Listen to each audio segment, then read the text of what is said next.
शराब घोटाले मामले में मनीष सिसोदिया के बाद अब संजय सिंह की मुसीबतें भी कम होने का नाम नहीं ले रही हैं। एक के बाद एक उनकी न्यायिक हिरासत बढ़ती जा रही है। जी हां, एक बार फिर राउज एवेन्यू कोर्ट ने संजय सिंह की न्यायिक हिरासत को 24 नवंबर तक के लिए बढ़ा दिया है। लेकिन इस बीच संजय सिंह ने तिहाड़ जेल से जनता के नाम एक लंबी चौड़ी चिट्ठी लिखी है, जिसमें उन्होंने ना काफी इमोशनल बातें लिखी, साथ ही मोदी सरकार पर जमकर निशाना भी साधा। तो क्या कुछ लिखा संजय सिंह ने अपने इस लेटर में, वो आपको हम बताते हैं। बता दें कि संजय सिंह ने लिखा, जय हिंद साथियों, जेल की सलाखों के पीछे कई दिन बीत चुके हैं। हर दिन के साथ निरंकुश सत्ता से लड़ने की इच्छा शक्ति और मजबूत हो रही है। इन दिनों का सदुपयोग मैंने राष्ट्रपिता महात्मा गांधी की सत्य के प्रयोग, डॉक्टर राम मनोहर लोहिया की जाति प्रथा और नेल्सन मंडेला की जीवनी पढ़ने से की। इन महापुरुषों के संघर्ष, राष्ट्र के प्रति उनके समर्पण को पढ़कर लगा कि हर दौर में जुर्म और तानाशाही के खिलाफ लड़ने वाले लोगों को हुकूमत ने अपने दमन का शिकार बनाया है। लेकिन ये भी सच है कि दमन जितना उग्र होता है, विरोध और जनाक्रोश भी उतना ही तीव्र होता है। महान पुरुष नेल्सन मंडेला ने 67 साल तक अपने देश को आज़ाद कराने की लड़ाई लड़ी।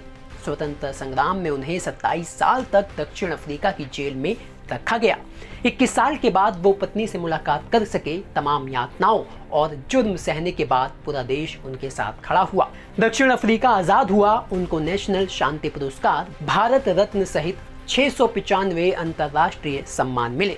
बापू ने पहली जेल यात्रा दक्षिण अफ्रीका में हिंदुस्तानियों के अधिकारों के लिए की और भारत माता को आजाद कराने के लिए अंग्रेजों के खिलाफ पूरे देश को लामबंद किया। गांधी जी ने भी देश को आजाद करने के लिए अनगिनत जेल यात्राएं की और यातनाएं झेली। पूरी दुनिया गांधी जी के अहिंसा के मंत्र का लोहा मानती है। बाबा साहब डॉक्टर भीमराव अंबेडकर और डॉक्टर राम मनोहर लोहिया जैसे महापुरुषों ने भी जातिवाद का जहर मिटाने, गैर बराबरी को खत्म करने के लिए लंबा संघर्ष किया। उपरोक्त उदाहरण देने का मकसद साफ है, देश में बड़ा परिवर्तन लाना है।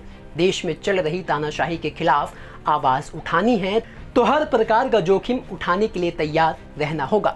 जेल, मुकदमा और लाठी तानाशाही सत्ता का हथियार है। इसके आगे झुक गए तो तानाशाही बढ़ेगी। अगर डट कर मुकाबला किया तो जनता आपके साथ खड़ी होगी और तानाशाही का अंत करेगी।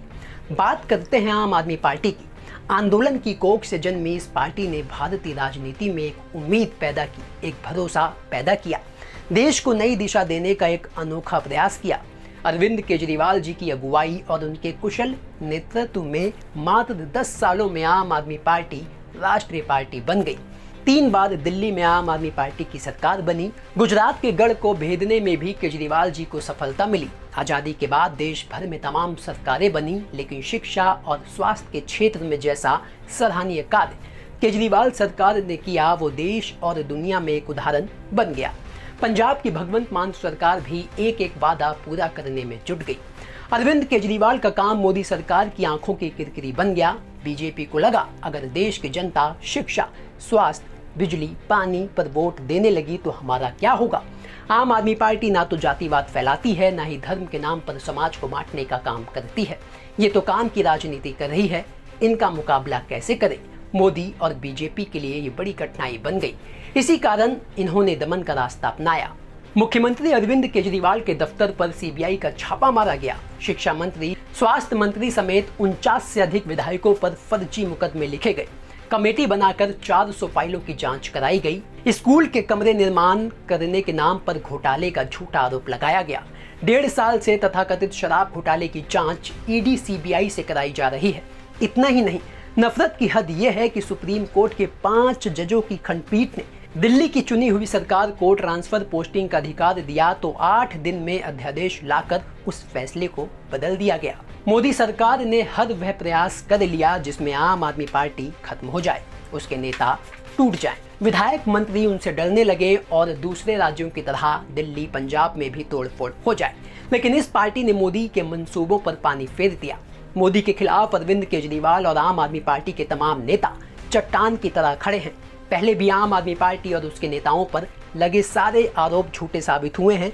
आगे भी मनगढ़ंत लगाए गए आरोप झूठे ही साबित होंगे। एक बात जो पूरा देश देख रहा है कि मोदी जी देश के लिए काम करने के बजाय दुश्मनी निभाने में जुट गए हैं। बड़े से बड़ा भ्रष्टाचारी मोदी के शरण में जाते ही राजा हरिश्चंद्र हो जाता है। पूरब से लेकर पश्चिम तक, उत्तर से लेकर दक्षिण तक देश के सारे बड़े भ्रष्टाचारी भाजपा के साथ हैं। मोदी सरकार की कार्यप्रणाली बिल्कुल साफ है कि ईडी सीबीआई से जांच कराओ, डराओ, धमकाओ, दूसरी पार्टियों को तोड़ो। जब बेईमान बीजेपी में शामिल हो जाए तो जांच बंद कर दो।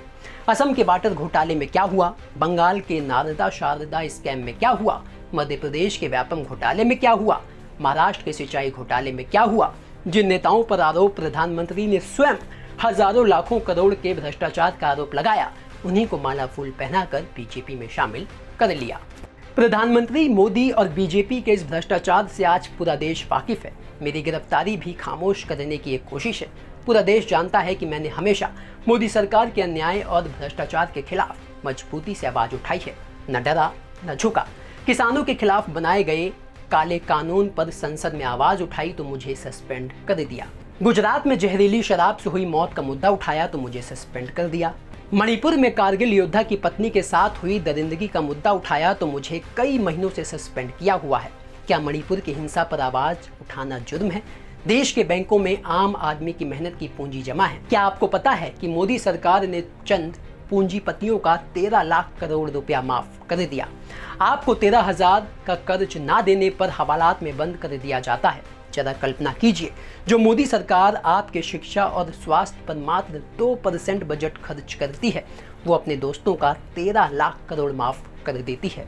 ये लोग आपको 5 किलो राशन देकर खुश रहने को कहते हैं, फिर चाहे आप महंगाई की मार झेलें, बेरोजगारी के कारण दर दर की ठोकरें खाएं, या फिर फसल का दाम ना मिलने पर आत्महत्या करें। मोदी सरकार को देश की नहीं, दोस्तों की चिंता है। मोदी जी अगर यह लाखों करोड़ शिक्षा, स्वास्थ्य, बिजली, पानी और किसानी जैसी देश की जरूरत पर खर्च करें तो भारत दुनिया का नंबर 1 देश बन सकता है।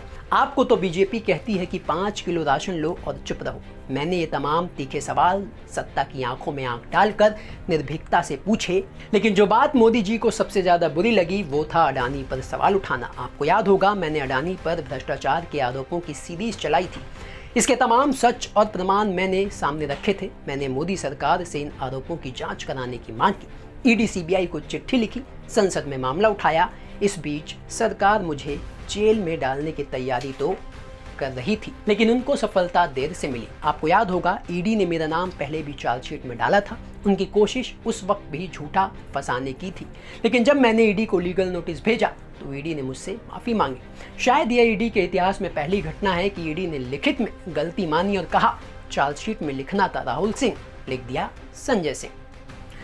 अब यह तर्क भी अपने आप में कितना हास्यास्पद है कि आप समझ सकते हैं कि ईडी ने 8 सालों में 13,000 छापेमारी की और मात्र 0.5% लोगों पर आरोप सिद्ध हुआ। दिनेश अरोड़ा, जो खुद ईडी और सीबीआई के एफआईआर में आरोपी है, उसको पहले सीबीआई ने गिरफ्तार किया, फिर सरकारी गवाह बनाया।